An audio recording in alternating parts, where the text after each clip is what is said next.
नमस्कार। दैनिक वेतनभोगी कर्मचारी, अनियमित कर्मचारी, श्रमायुक्त दर के श्रमिकों के नियमितीकरण, स्थायीकरण से संबंधित इस वक्त की बड़ी जानकारी आपके लिए लेकर आया हूं।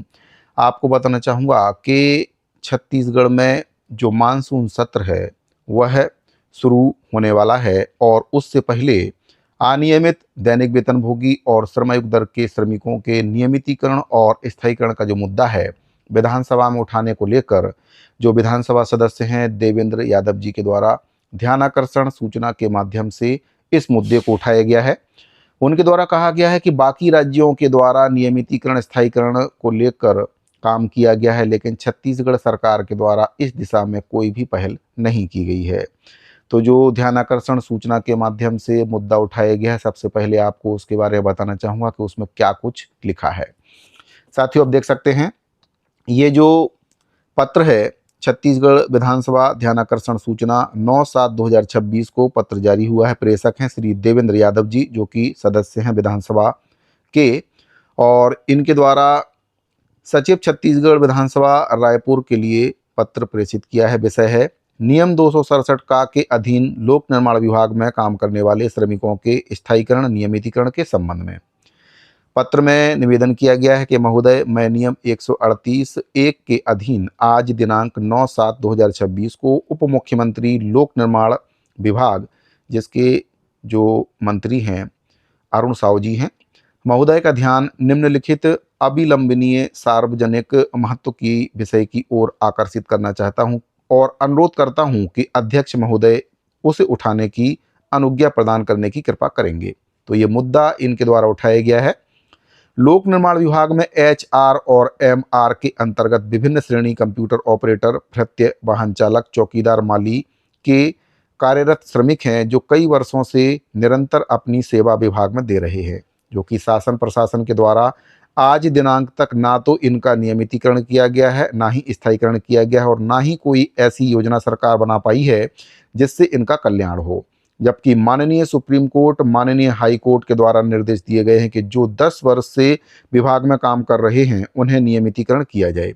बाकी राज्यों में राज्य शासन के द्वारा नियमितीकरण और स्थायीकरण किया जा चुका है और विभाग के द्वारा निरंतर दैनिक वेतनभोगी श्रमिकों की जानकारी तो मांगी जाती है, जिसका आज तक कोई निराकरण शासन विभाग के द्वारा नहीं किया गया है। कुछ दैनिक वेतनभोगी श्रमिक ऐसे हैं जिनकी उम्र काफ़ी ज़्यादा हो चुकी है और वे अपनी उम्र सीमा भी पार कर चुके हैं। इससे इन कर्मचारियों में अपने भविष्य को लेकर संशय की स्थिति बनी हुई है, जिसको लेकर सभी अधिकारियों के पास ये कर्मचारी भटक रहे हैं, लेकिन संतोषजनक जवाबदेही नहीं देने के कारण दैनिक वेतनभोगी कर्मचारियों में असंतोष और रोष की भावना उत्पन्न हो गई है। भावदीय देवेंद्र यादव, क्षेत्र क्रमांक 65, इनके द्वारा प्रश्न उठाया गया है। नोट में इसमें बताया गया है, नियम 138(2) के अनुसार जहां किसी सूचना पर एक से अधिक सदस्यों के हस्ताक्षर होंगे, वहां यह समझा जाएगा कि केवल पहले हस्ताक्षरकर्ता सदस्य ने सूचना दी है।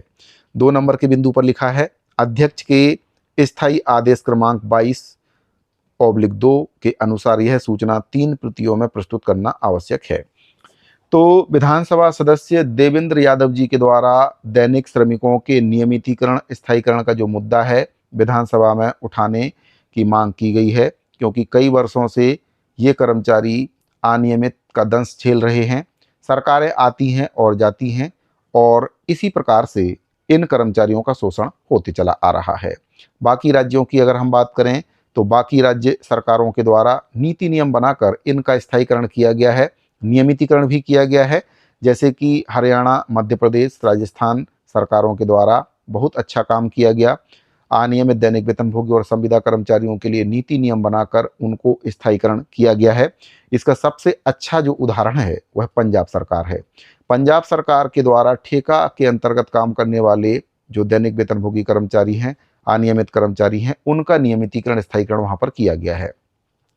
तो अगर पंजाब सरकार कर सकती है तो छत्तीसगढ़ सरकार क्यों नहीं कर सकती है, सबसे बड़ा सवाल है।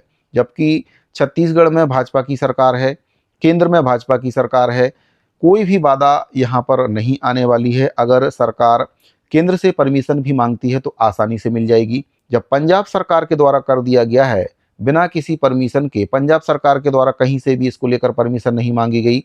वहां पर ठेका के अंतर्गत काम करने वाले कर्मचारियों का नियमितीकरण, स्थायीकरण किया गया है। तो छत्तीसगढ़ सरकार इसको अगर करना चाहे तो कर सकती है।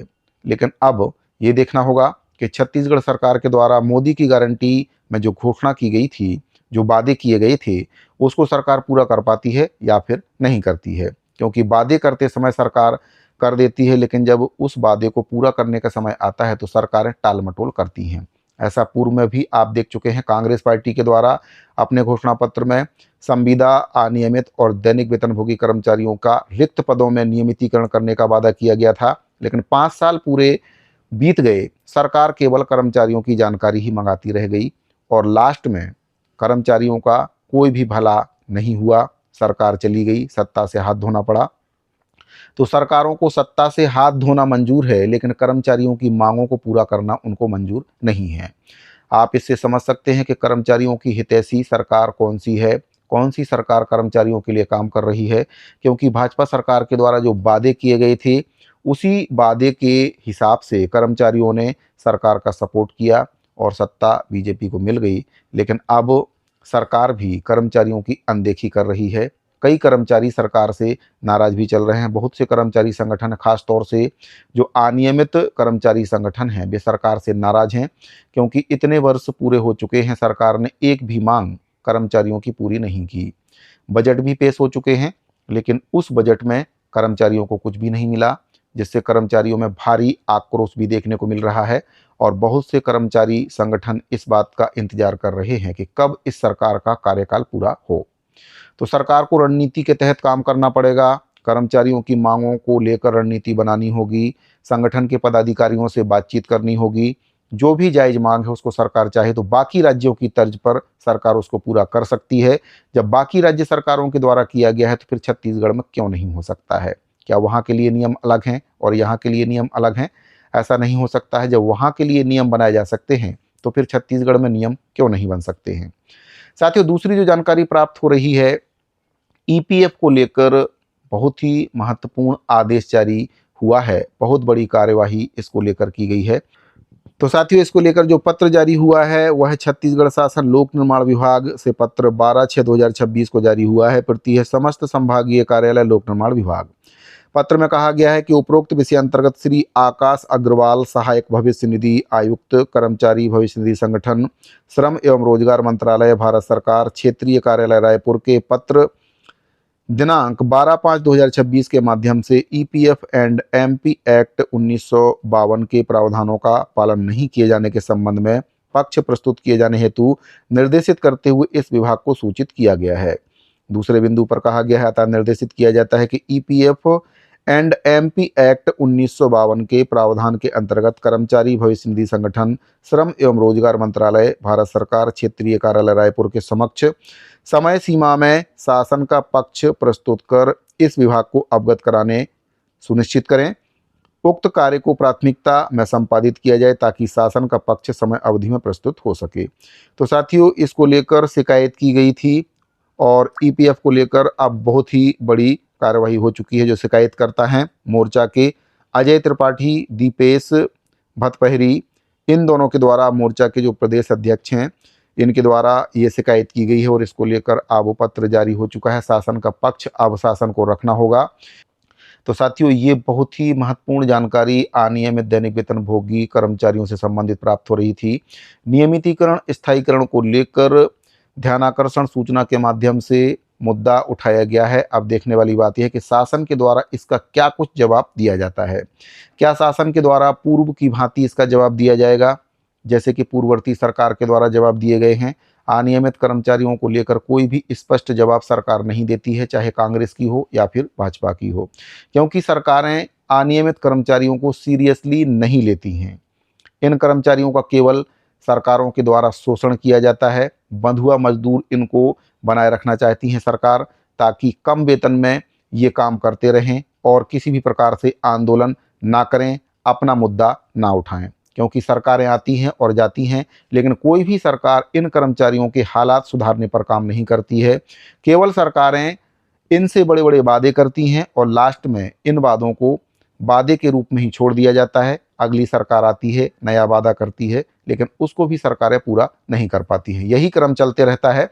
तो अब कर्मचारियों को ये देखना होगा कि कौन सी वह पार्टी है जो कर्मचारियों का वादा पूरा कर सकती है, कौन सी पार्टी कर्मचारियों से किए गए वादे पर कार्यवाही करती है, उनकी मांगों को पूरा करती है। क्योंकि कांग्रेस और भाजपा सरकार के द्वारा अभी तक कर्मचारियों से जो भी वादे किए हैं उनको पूरा करने में वे पूरी तरह से असफल रहे हैं। साथियों, उम्मीद करता हूं कि हमारे द्वारा दी गई जानकारी आपको अच्छे से समझ में आ चुकी होगी। अगर आपको जानकारी अच्छी लगी हो तो वीडियो को लाइक करें, अपने दूसरे साथियों को शेयर जरूर करें। इस वीडियो फिलहाल इतना ही, मिलते हैं अगली वीडियो में। अभी के लिए दीजिए इजाजत। धन्यवाद।